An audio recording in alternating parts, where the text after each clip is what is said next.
ıhlamur çayı.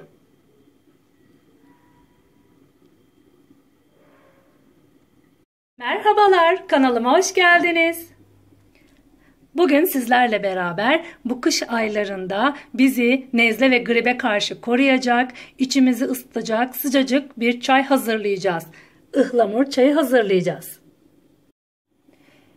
Ihlamur çayı için gerekli olan malzemelerimiz: bir tutam ıhlamurum var, bir adet kabuk tarçınım var ve limon dilimim var. Arzu eden bal ilavesi yapabilir çayına.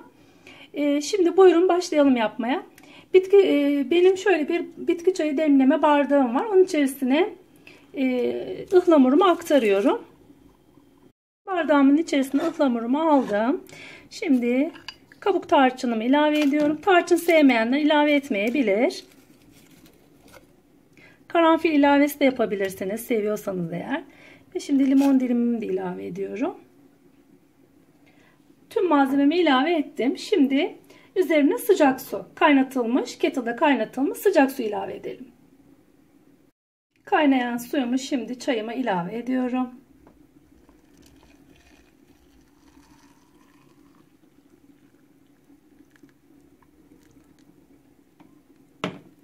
Şimdi ağzını kapatıp bir 5 dakika bekleteceğim. En fazla 10 dakika bekletin. Daha fazla bekletmeyin. Çünkü toksik etkiye sahip oluyor ıhlamur.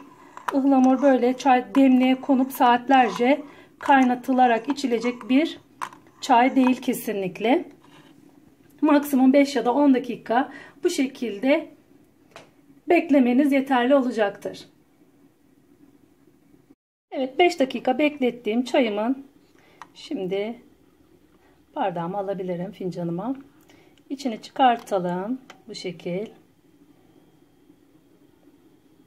Bunu bir kenara alalım.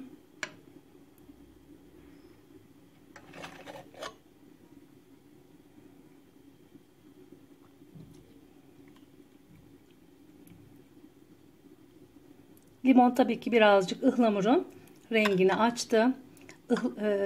Kabuk tarçın da mis gibi bir aroma verdi çayımıza. Evet, ıhlamur çayımız hazır. Yapan herkese kolay gelsin, afiyet olsun. Sonraki videolarda görüşmek üzere, hoşça kalın.